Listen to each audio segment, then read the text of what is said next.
नमस्कार, इस खास बुलेटिन में आपका स्वागत है। मैं हूं रुचि शर्मा। मंगलवार की सुबह एशियाई ट्रेडिंग सेशन की शुरुआत में लड़खड़ाने और $63,000 से नीचे फिसलने से पहले बिटकॉइन शुक्रवार को $60,000 से नीचे गिरकर $63,500 तक उछल गया। ईथर मार्केट कैप के हिसाब से सबसे दूसरी बड़ी क्रिप्टो करेंसी पिछले 24 घंटों में बमुश्किल किसी बदलाव के साथ $3,436 के आसपास ट्रेड कर रही थी। कई लार्ज कैप ऑल्ट कॉइन्स भी हरे रंग में हैं और अच्छा ट्रेड कर रहे हैं, जिसमें SOL एक उल्लेखनीय उदाहरण है। क्रिप्टो करेंसी में 4.6% की वृद्धि हुई और अब ये $150 पर जोर दे रही है। लिंक में 5.31% की वृद्धि हुई, एवैक्स में लगभग 6% की वृद्धि हुई, नियर में 5% की वृद्धि हुई। इसी के साथ दिलचस्प बात यह है कि कुछ श्रेणियां दूसरे की तुलना में बहुत बेहतर प्रदर्शन कर रही हैं। उदाहरण के लिए सोलाना और बेस पर मीम कॉइन ने औसतन क्रमश 13% और 9% के बीच लाभ प्राप्त किया है। 10x रिसर्च ने सोमवार के अपडेट में लिखा है कि जुलाई BTC के लिए एक सकारात्मक महीना है, लेकिन आने वाले महीनों में कोई भी मंदी संभवतः जारी रहेगी क्योंकि तीसरी तिमाही आमतौर पर डिजिटल एसेट के लिए सबसे कमजोर होती है। हालांकि क्रिप्टोक्वांट डेटा से पता चलता है कि कॉइन बेस पर बिटकॉइन का मूल्य प्रीमियम नकारात्मक स्तर तक गिर गया है। नवंबर 2022 और अगस्त 2023 में इस तरह की रीडिंग ने आसन स्थानीय कीमतों में गिरावट और उसके बाद की रैलियों का पूर्वाभास दिया। वैश्विक क्रिप्टो मार्केट कैप $2.31 ट्रिलियन है, जो पिछले दिन की तुलना में 0.31% अधिक है। पिछले 24 घंटों में कुल क्रिप्टो मार्केट वॉल्यूम $59.62 बिलियन है, जो 31.89% की वृद्धि दर्शाता है। DeFi में कुल वॉल्यूम वर्तमान में $4.13 बिलियन है, जो कुल क्रिप्टो मार्केट 24 आवर के वॉल्यूम का 6.93% है। सभी स्टेबल कॉइन्स का वॉल्यूम अब $55.13 बिलियन है, जो कुल क्रिप्टो मार्केट के 24 आवर के वॉल्यूम का 92.47% है। बिटकॉइन का प्रभुत्व वर्तमान में 53.62% है, जो दिन भर में 0.08% की वृद्धि है। तीसरी तिमाही में US spot ether exchange traded fund की मंजूरी क्रिप्टो में सकारात्मक गति को और बढ़ावा दे सकती है, जिसमें संभावित रूप से तेजी आ सकती है।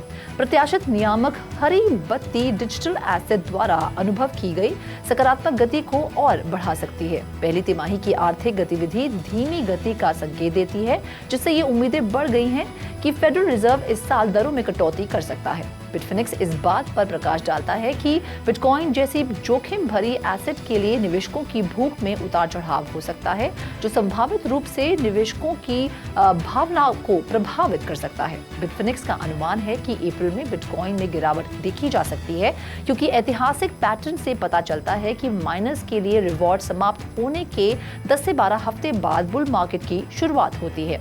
तीसरी तिमाही में संभावित इथेरियम ETF लॉन्च क्रिप्टो के लिए इस सकारात्मक गति को और बढ़ा सकता है। बिटकॉइन और व्यापक क्रिप्टो करेंसी मार्केट में इस महीने की शुरुआत उतार चढ़ाव भरी रही, क्योंकि ट्रेडर्स लगातार इन्फ्लेशन और बिग टेक द्वारा संचालित शेयर मार्केट की रैली के बीच अमेरिकी आर्थिक गतिविधि का आकलन करना चाहते हैं।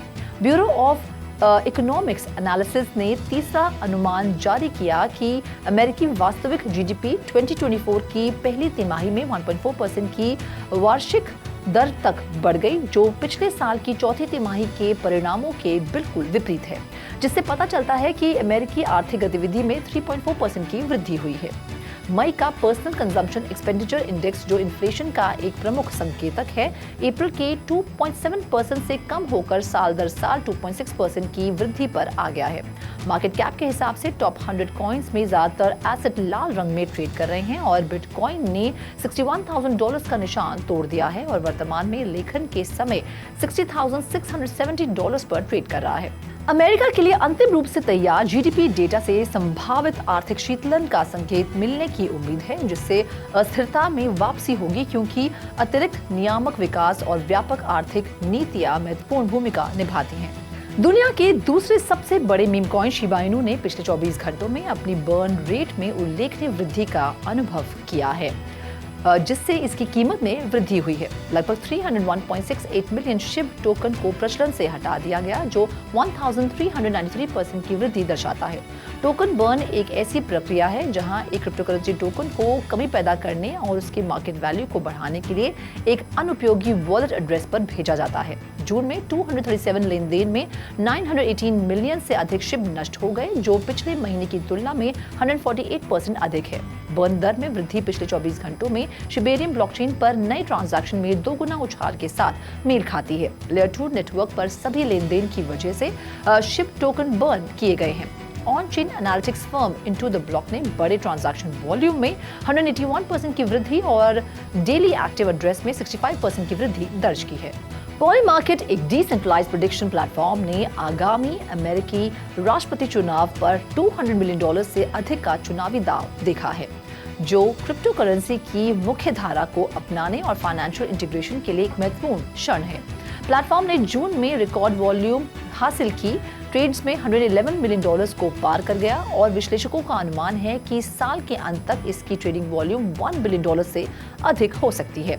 वॉल्यूम में इस वृद्धि ने अन्य प्रमुख मैट्रिक्स को भी बढ़ावा दिया है, जिससे कुल मूल्य लॉक 68.9% बढ़कर $40.23 मिलियन हो गया और मंथली एक्टिव यूजर्स 166% बढ़कर 28,760 हो गए। वर्तमान में पॉलीमार्केट आगामी राष्ट्रपति चुनाव में डोनाल्ड ट्रंप के जीतने की 63% संभावना दिखाता है, जबकि जो बाइडेन की संभावना 18% है। बाइडेन के संभावित रूप से दौड़ से हटने के बारे में भी अटकलें चल रही हैं।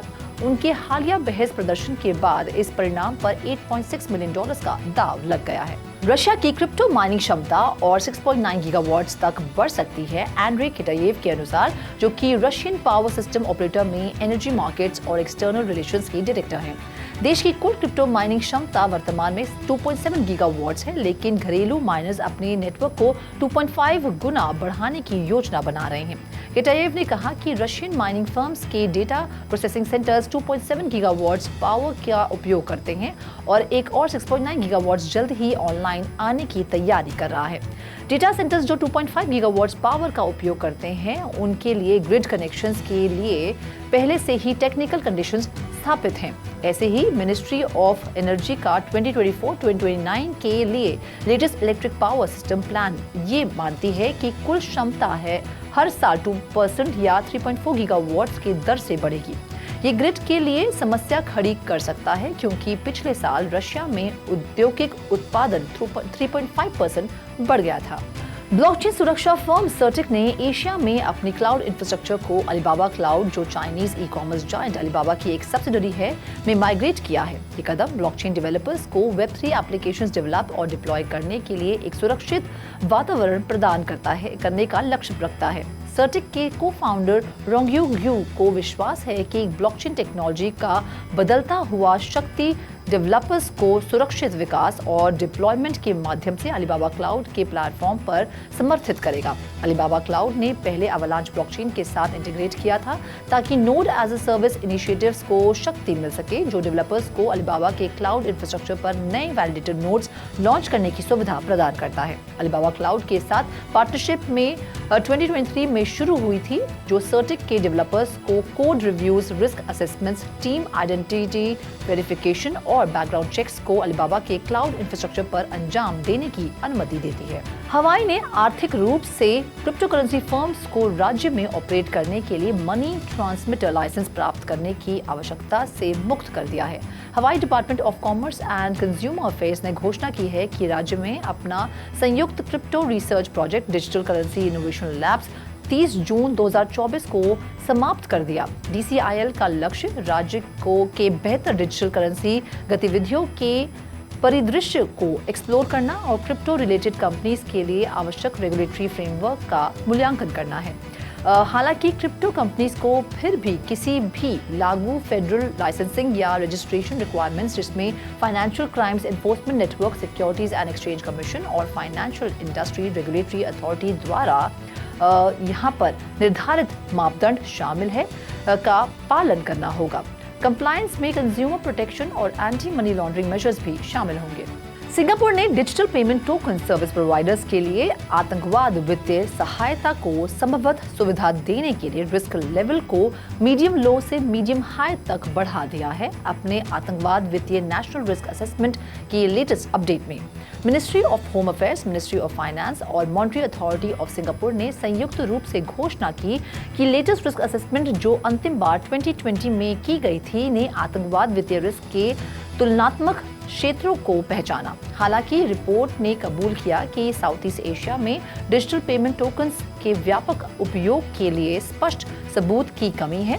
संभवतः आतंकवाद से प्रभावित क्षेत्रों में सीमित तकनीक, आर्थिक संचालन की कमी और अच्छी इंटरनेट की कमी है के कारण। आब्रा एक डिजिटल एसेट प्राइम सर्विसेज और वेल्थ मैनेजमेंट प्लेटफॉर्म ने आब्रा ट्रेजरी लॉन्च किया है, जो कॉर्पोरेट्स को अपने बैलेंस शीट पर रिजर्व एसेट के रूप में क्रिप्टो रखने की सुविधा प्रदान करता है। ये सर्विस, जो आब्रा कैपिटल मैनेजमेंट द्वारा संचालित है, कॉर्पोरेट्स, फैमिली ऑफिसेज और नॉन प्रॉफिट्स को digital asset treasury management solutions प्रदान करेगी।